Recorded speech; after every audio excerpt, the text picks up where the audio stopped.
Түркістан облысының Жетісай аудандағы ауыл тұрғындары жолдарда қардан асарлатып тазалап, көктайғақ болмас үшін құм шашты. Биыл аймақта қар қалың жауып, көлік қатынасы қиындады. Осыны байқаған Сайлау ауылының жігіттері жиналып бірнеше елді-мекен арасындағы жолға құм септі. Осылайша көктайғақта көлікпен қорықпай жүруге жағдай жасады. Игі бастаманы Асық Ата кентінің тұрғындары да жалғастырды. 150 баладай ауылымыздан шықты. Осы 150 баланың 70-80 баласы ауылды тазалап, ауылға сеуіп шықты. 70-80 бала мына жолға шықтық. Биылғы қыстың қардың қатты қалың болуына байланысты ауыл өкіметке арқа сүйе бермей, мына жолда жүргізушілерге жақсы жағдай жасайық деп бірігіп, асармен осы жолға құм тастадық.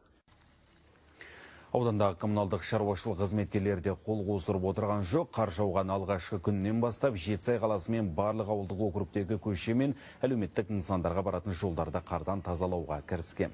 Бұл жұмысқа аудан бойынша 500-ден аса адам жұмылдырылған, оларға жергілікті тұрғындар да көмектесіп жатыр.